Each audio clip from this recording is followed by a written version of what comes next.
and welcome to this episode of the Mashreq Sustainability Dialogues, a Mashreq podcast series that facilitates knowledge exchange with critical voices tasked with leading the region's drive toward net zero. Today, we're looking at green bonds and how sustainable debt fits into broader sustainability objectives. We'll explore what the landscape looks like in the region when it comes to sustainable debt instruments and what the next steps are to take it to the next level. I'm happy to welcome today's guests and hear their perspectives and insights. We have with us today Sean Kidney, co-founder and CEO at Climate Bonds Initiative, Patrice Cochelin, Global Head of Analytical Governance and Sustainable Finance at S&P Global Ratings, Venty Mulani, Sustainable Fixed Income Data Specialist at Bloomberg LP, and our Mashreq host, Hassan, Orooj, Director, Debt Capital Markets Syndicate at Mashreq. I'd like to start off by inviting our guests to make some opening statements on the topic. And Hassan, let's start with you. I welcome your opening thoughts on the theme of today's discussion. Sure, thanks so much, Thomas, and thank you so much to our guest today. Great to see we have such an esteemed panel, very impressive, and hopefully we can have a very fruitful discussion for all of our listeners and our viewers. Just how I wanted to start, just by taking a small step back and just, obviously the topic is on green and sustainable financing. I think, Thomas, a useful question for some of our listeners would be, well, what's the big deal about, green and sustainable financing? Not everyone who listens to the podcast is necessarily in the finance realm, but, going back to COP15, that was the summit of the various countries on sustainability. That was back in 2015, if I'm not mistaken, and there it was agreed that we should limit temperature rises to 1.5 degrees. And also, that was 2015, and since then that's very much been the commitment, and also some of the largest investors, namely BlackRock, for example. That's the largest fund manager in the world. In 2020, their CEO wrote a letter to basically, it was a public letter, but they released that to all of their investors, saying that sustainability needs to be at the center of their approach.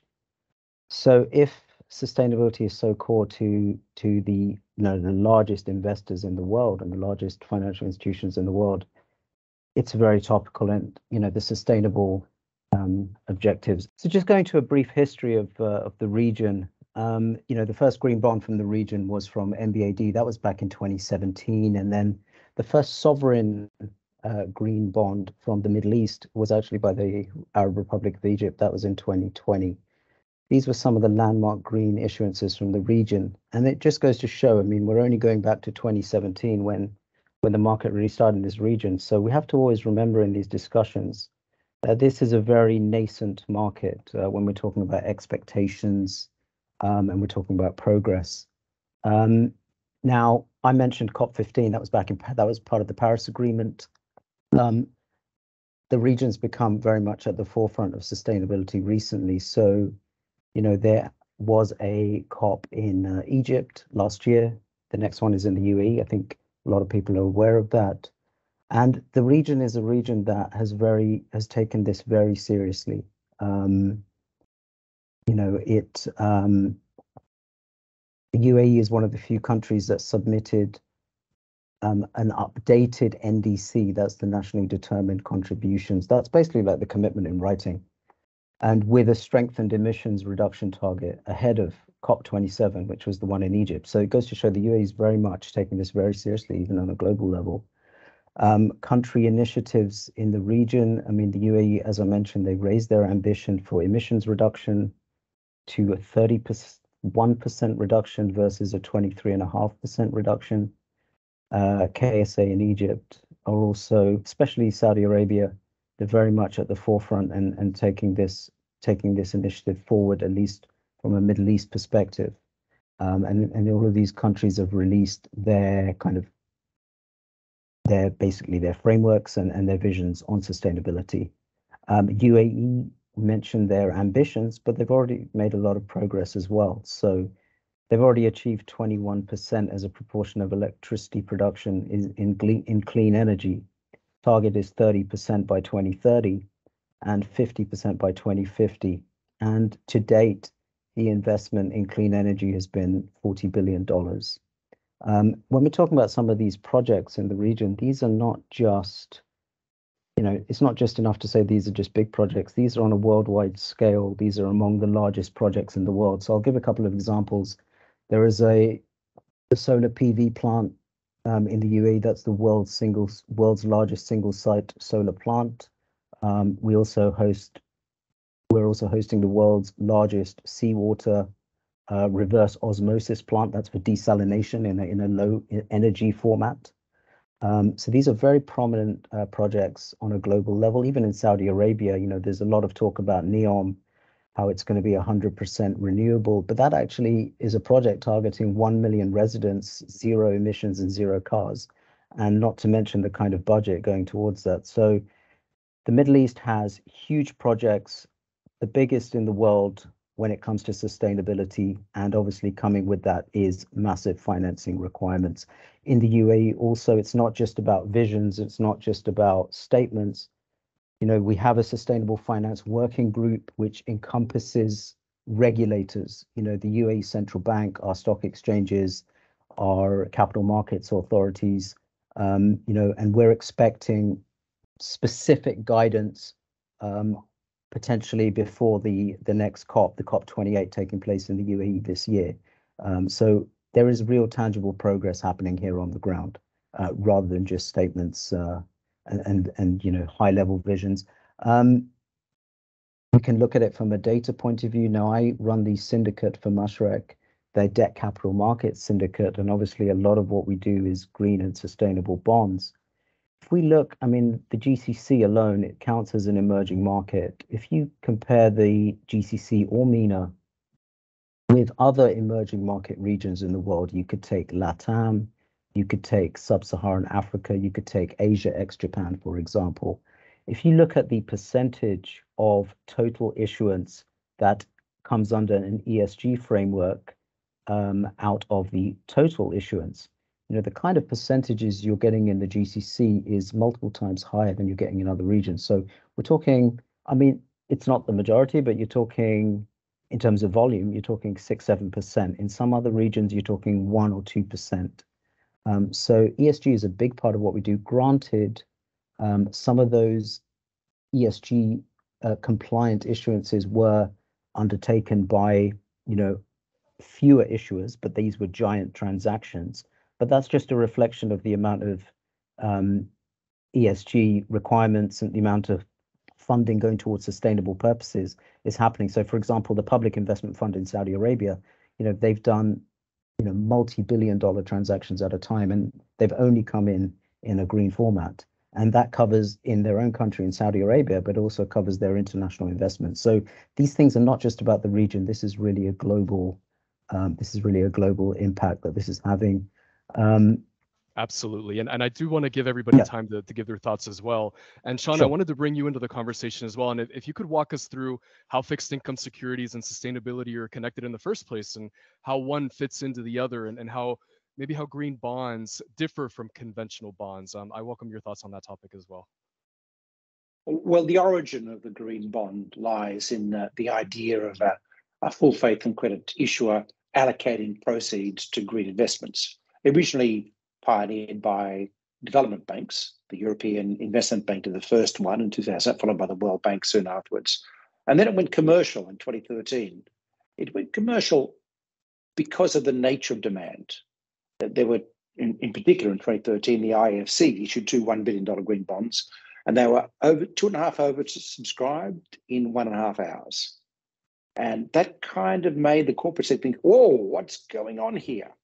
Can we use it? And in a context of the growth of ESG, which has been dominated by an understanding of the different, let's call it, data points involved in predicting whether a company has a more sustainable performance. A company has a more sustainable performance. The fixed income market wasn't working very well in that area. There weren't many companies that qualified where all their bonds qualified. So this idea that someone like Engie in France could allocate, which is a gas company at the time, could allocate its proceeds to its renewable energy division, but be backed by an existing balance sheet was innovative, interesting, and exciting for investors. And on the back of that, we've seen enormous growth. I mean, this is essentially, in Orooj's case, for example, using a fossil fuel balance sheet to grow green. In fact, using a fossil fuel balance sheet to reduce the cost of capital for green, when pure plays were having to pay more because they didn't have the credit history. And this very simple idea led to a wildfire growth. Since I've been working in this space, it's gone from $2 billion outstanding to $2.5 trillion US outstanding. And we've seen the spin-off of the daughters of green bonds, sustainability bonds, social bonds, and so on. And we've seen green sukuk, of course, issued, with the Indonesian government being the biggest issuer, but we've seen issuance in UAE, in Malaysia, and in a couple other countries as well. So this is an interesting idea, right? It's a very simple idea, and because it's simple, it grows. That's what's happening here. Now, the background to all of this is investors being concerned about long-term risks, a certain risk, and looking for ways to place money which recognizes that risk and addresses that risk. That risk is climate change. You know, we now have extremely clear understanding of two kinds of big risks here. The first is the risk of climate impact over the long term, over 10, 20, 30, 40 years, when institutional investors are trying to match their assets and liabilities.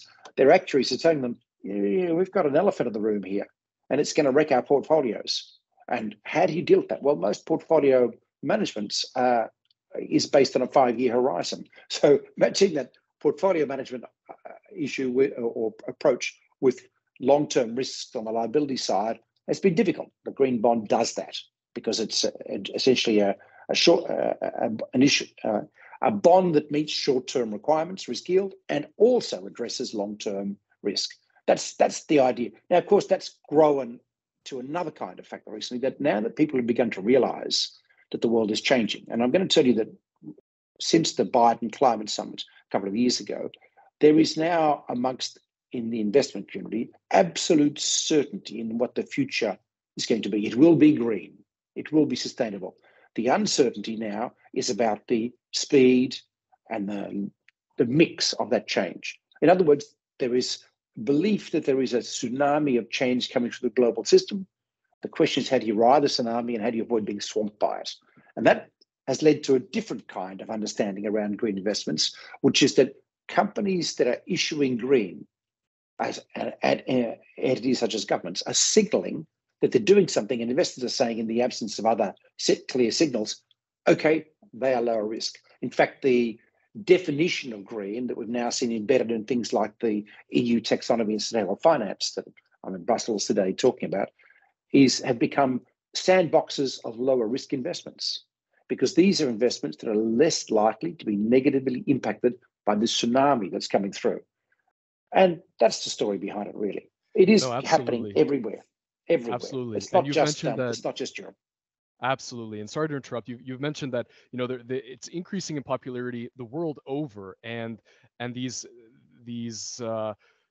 frameworks develop alongside them. And Patrice, I wanted to get your take on this as well. And, you know, like Sean mentioned, we've seen this, and we continue to see this surge in demand for sustainable bonds at the global level, but also in the region on the heels of national initiatives to reduce carbon footprints and diversify economies.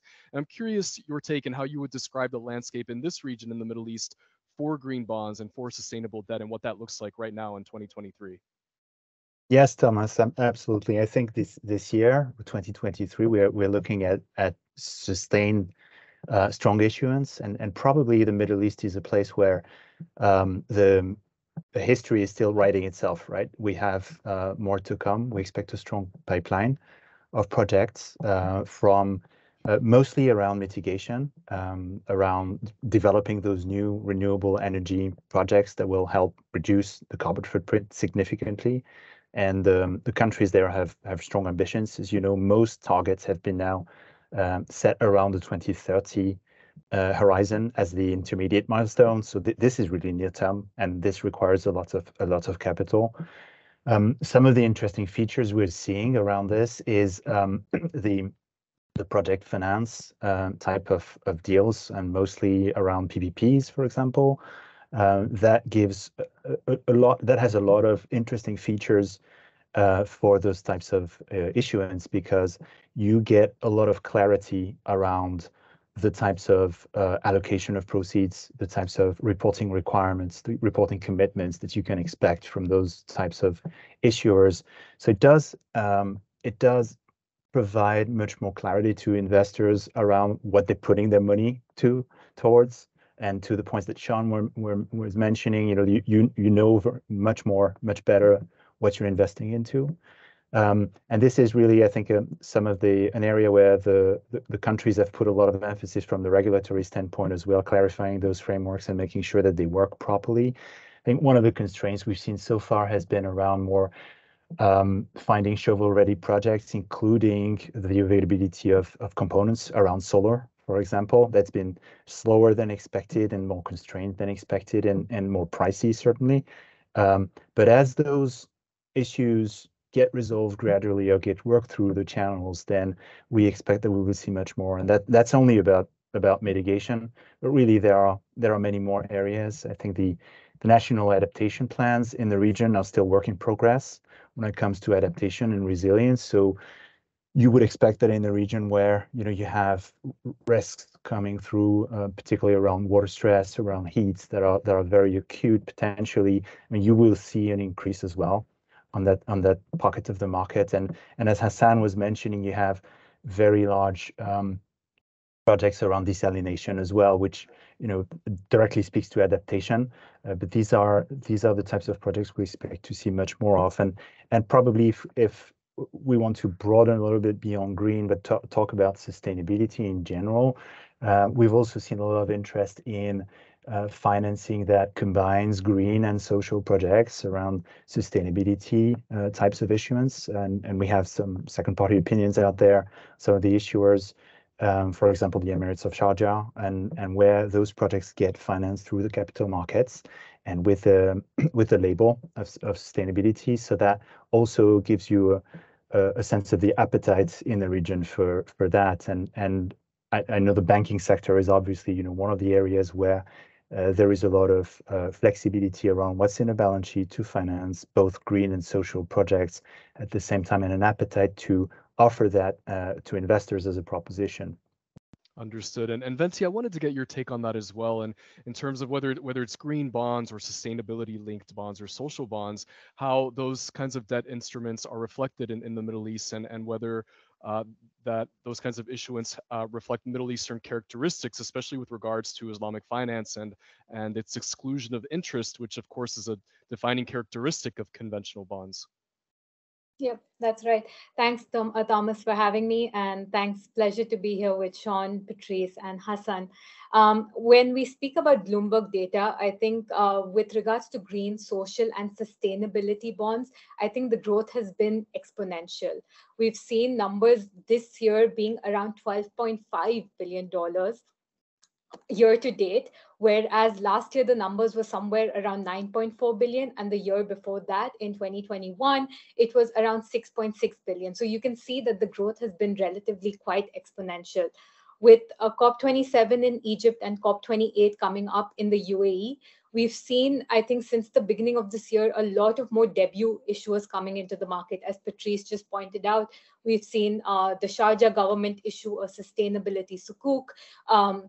We've seen Dubai Islamic Bank also coming out with sustainability sukuks focusing on green hydrogen projects. Now, that's a very interesting element in the region where most of these issuers are looking at, rather than the conventional sources of renewable energy such as solar, wind, water, so on and so forth, but they're also looking at green hydrogen and green ammonia quite at a high interest. We've seen energy companies such as Masdar and Taka. Taka has just priced a green bond as of yesterday. They've prepared their framework just over the last couple of weeks. Masdar has also prepared their framework just a couple of weeks ago, and we're expecting them to come out with hopefully a green bond sometime around this year. So it really shows that the landscape is quite positive. It's growing. There's a lot of interest in the market. And I'm expecting like more of these issuers, not only who've already issued in the market to continue to issue, to grow, continue to issue, but also many more debut issuers such as Masdar to like sort of put their foot into this market. Now, when we speak about the Islamic sector, I think, yeah, that's one of the true sense of the Middle East region, like the Islamic finance. And I've been following this sector quite closely, and seeing this combination of green sukuks and sustainability sukuks is quite an interesting one. And as Thomas, you've rightly said, it's mainly the exclusion categories that sort of define these issuances as Islamic, but also it's the combination of the type of projects that they're doing that puts those green, social, or sustainability elements into them. And as Sean has probably mentioned this previously, we've seen like ISDB, Malaysia, Indonesia, sort of be the starting trends in this market and like come out with their issuances like in 2017, 2018, 2019, respectively. We've seen Saudi National Bank, we've seen Marginal Futem, we've seen FAB also sort of do something in this space. And this, if I like again add some numbers into it, like we've seen the growth somewhere last year being around $3.15 billion, just looking at Islamic and ESG elements, like the growth of bonds with Islamic and ESG elements into them. Now, again, the exclusions are quite common with regards to like they exclude from investing in any activities relating to alcohol, gambling, tobacco, so on and so forth. And the projects are mostly going towards solar, wind, geothermal energy. So it's quite an interesting combination. And I see that more and more like issuers such as DIB, which is an Islamic bank, more and ISDB, who's also sort of been the forefront in this space. I'm expecting more and more issuers to come and, sort of put their foot into this space. So it's quite an exciting one. Understood. And Sean, building off of the idea that yes, this is a burgeoning market and these frameworks are still developing. One of the worries that we sometimes hear about at the global level is that this burgeoning green bond market has the potential for market players to take advantage of its frameworks through the idea of moral hazard. And for context, moral hazard refers to a situation where a party lacks the incentive to guard against a risk due to being protected from any potential consequences. And the classic example is drivers relying on auto insurance, where insured drivers take more risks than uninsured drivers since they won't bear the cost of a collision. They're insured. Now, in climate finance, the worry is that moral hazard could result in fixed income reviewers, the parties that are reviewing the bonds, giving away their verifications to the highest bidders. So as these frameworks develop and as these regulations develop around this burgeoning green bond market, do you have any insights on how the industry could avoid moral hazard and ESG-related investments and fixed income securities? Well, the first insight is that is not what happened in insurance. Look at accident compensation, compulsory accident insurance, is that people forget about it, they do it, and then a whole lot of accidents happen and people are covered. And that's incredibly important to creating resilience in societies. What we had before was an enormous number of accidents that people are uninsured, people going to hospital, and vast cost to our social system. And this is something to bear in mind. So there are a lot of anxieties about the green bond market. But you know what? We've got a functioning market. We've got $2.5 trillion outstanding globally. We have frameworks, reporting and transparency frameworks that have been under the review of the International Capital Market Association Green Bond Principles for 10 years. We've got the climate bonds taxonomy, which is the what is green aspect, now being embedded in taxonomies by government, sometimes through guidance, as in South Africa or Singapore, or regulation, such as in Europe. The apparatus is there. We have not had one major issue in this market in all these years. Where we've had issues, it's not been scams. Where we've had issues, it's been confusion about what is green in best efforts. Years ago, we criticised Repsol for their green bond, but we were careful to say that they had been very clear, very transparent, followed the protocols to market. We just disagreed with the framing of understanding about what is green because of the nature of the challenge of gas in our economic system. Longer story, but good luck to them because they at least were very honest about it. And we got an enormous amount of honesty in this market. Guys, it works, so proof is in the pudding here.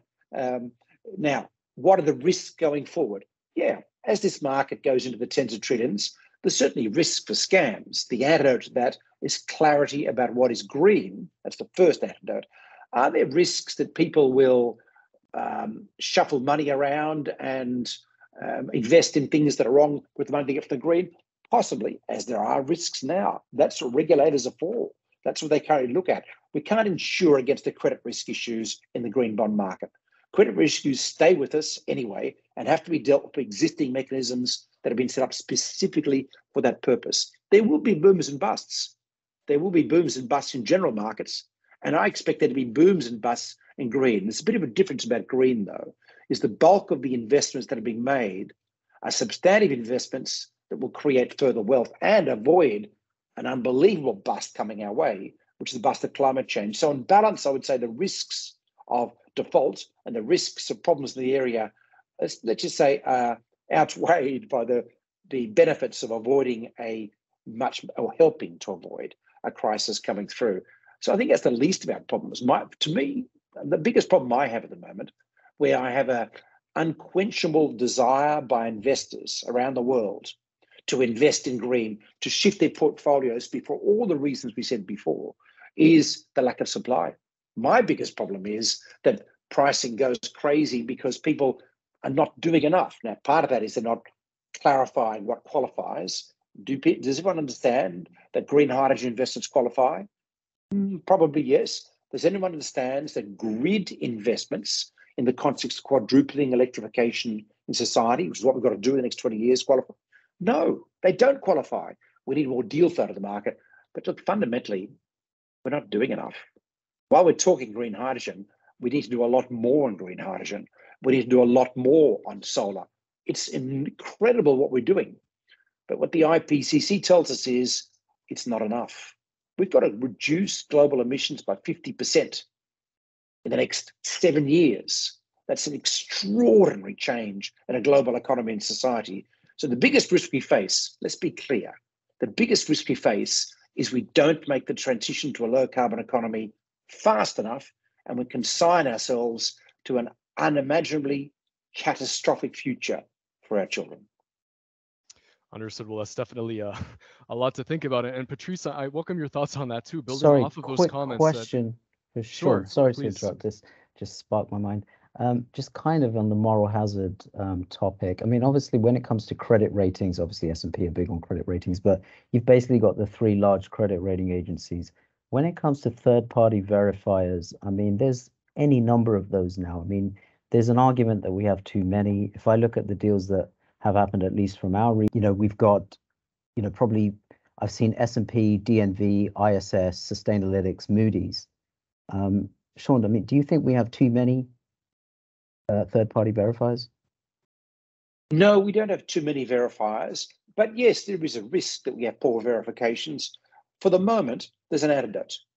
The Climate Bonds Initiative reviews every single green bond and green sukuk issued in the world, no matter who the verifier is, and curates those into a data set we provide to all the global index providers and all global large investors. Have a look at that. That's a default risk. Now, if that's just like a gold standard, we exclude about 15% of the market in any 1 year, 10 to 15% that we don't think's up to it, no matter the second opinion. So that's a bit of a safety valve in the short term. In the long term, this is going to have to be a regulatory review as part of a further extension, which is what's happening in Europe at the moment, where ESMA is starting to have a process of registering and supervising second opinion providers. So we're getting there. But at this stage, look, there's an antidote I can offer you, and Hassan, we should definitely have a chat about this, because I think we need to provide you a data set that you can screen and have a look at it on a daily basis, and use that in your thinking. Yeah, that'd be in terms of clients to work with. Thanks. Well, I am curious about this idea. It's been mentioned, this unquenchable thirst on the part of investors to be able to have a portfolio of options and options for green debt at their disposal. And Patrice, I wanted to ask you about that and how you see the market for green bonds evolving in the Middle East in the coming years. Yes, definitely. I mean, we're seeing some growth, definitely, and very strong potential, as I mentioned, as more shovel-ready products come to market, and the scope broadens as well to adaptation, to sustainable financing.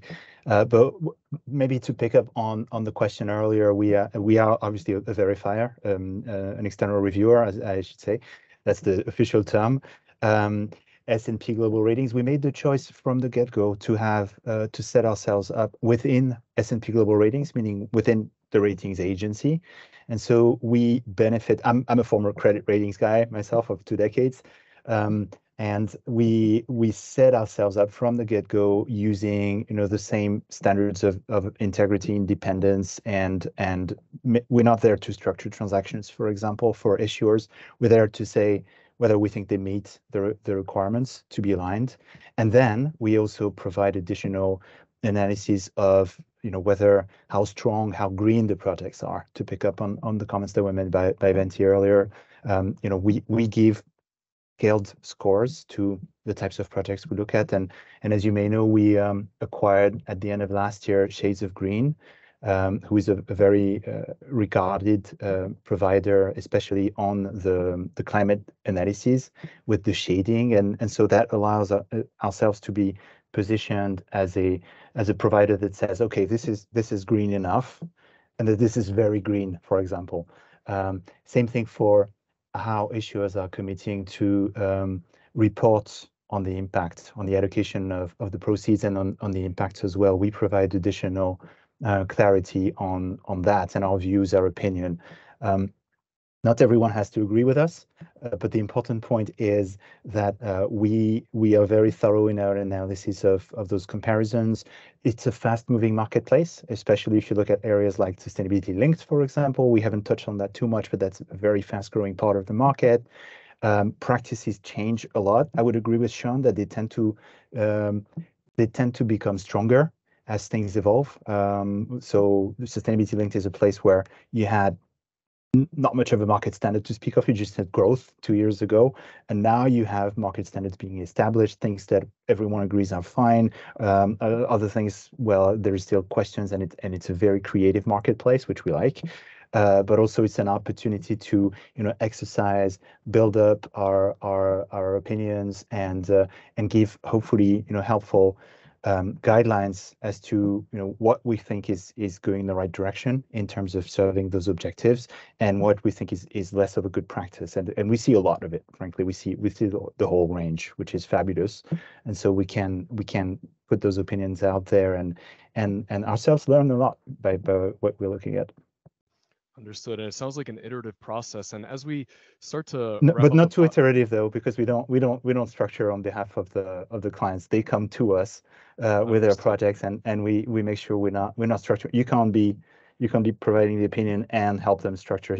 Each one has their role, and obviously people like Hassan will help them structure when they come to us, because really this is what the bank does, and they do it very well. They know the practices, and they come to us with their own views. So yeah, absolutely. just to make sure we are at our place. Absolutely. No, it's important for that clarification. And as we near the end of our half hour together, Venty, I also wanted to get your take on, based on your analyses and the work that you've done in the region, if you think there are any specific sectors or any sectors that come to mind to you in the Middle East that are particularly well suited for further development of green bond issuance and sustainability bonds.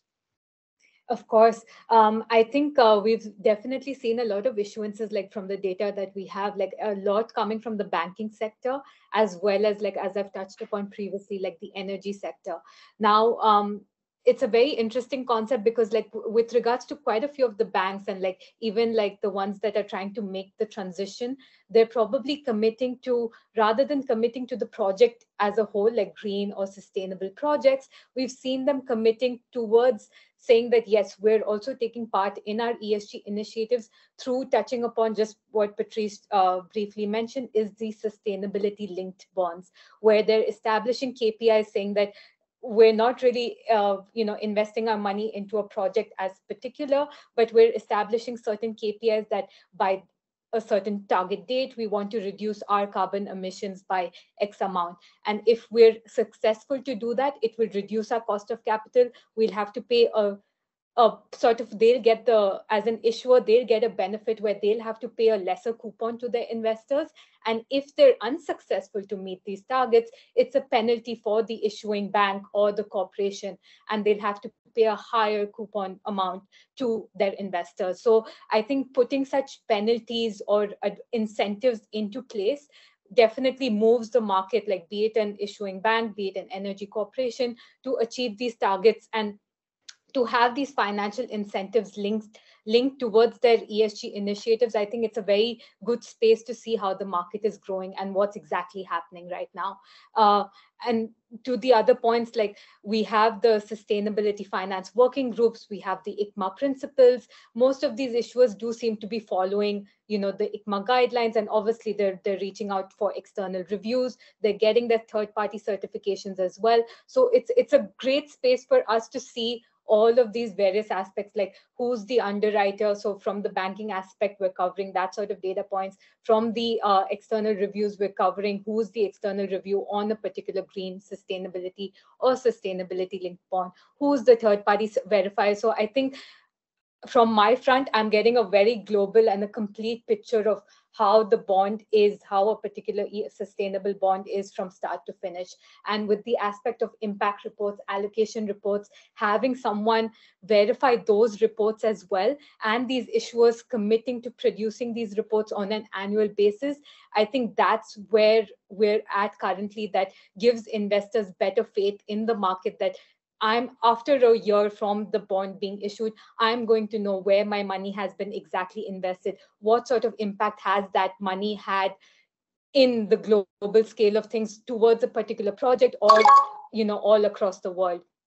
How much carbon emissions have been reduced, how many green buildings have been set up. So I think this is like completely the spectrum where we're at currently. Obviously, with more standardization, with global and regulatory frameworks coming into play, I think the market is obviously going to get a bit more, streamlined, and it's going to get a bit more better and easier as we go forward. But yeah, this is where we're at currently, and I definitely see a bit of scope for improvement. But I would say we're not in a bad space right now.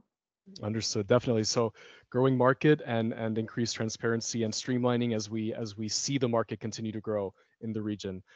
We've run out of time at this point. The half an hour goes by fast, but Hassan, I wanted to give you a few minutes as well for your closing comments on today's discussion. Yeah, thanks so much, Thomas. Thanks so much to the very esteemed panel here. I think you've wrapped it up quite well there, Thomas. I mean, yes, a lot of progress has been made, but at the same time, it's relatively new. Considering where we've come from, where we are, we're in a pretty good place. Just looking forward, a lot of the countries, if we're talking about in the GCC, these are very wealthy countries, but I think looking forward, the challenge is going to be some of the less wealthy countries. What are they going to do about sustainability? Because it's still an issue there. Their access to funding. I know it's been mentioned about sustainability linked bonds, and obviously SLLs, the linked loans, are a fairly fast growing and fairly common tool right now. But it's in some of those hard to abate sectors, sustainability linked may be coming ever more to the forefront. Another thing I just want to leave everyone with is, investors, there's a lot of talk about the environment side and climate and emissions reductions, but we should never lose sight of, it's E, S, and G if we want to use the ESG acronym. But when it comes to sustainability, let's not lose sight of the social aspect, and governance as well is very important to investors. So even on transactions that are not necessarily green bonds or sustainable bonds, we are seeing investors asking a lot of questions on the E, S, and the G. Yeah, I would just leave it at that.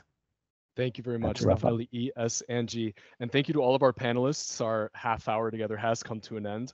We've had a very insightful discussion around the topic of green debt and what it looks like in the region and what the challenges and opportunities at this point in time associated with that market are. I'd like to thank our guests for being with us on this edition of the Mashreq Sustainability Dialogues. Sean Kidney, Patrice Cochelin, Venty Mulani, and our host, Hassan Orooj, thank you for speaking with us today, and please join us again in the future.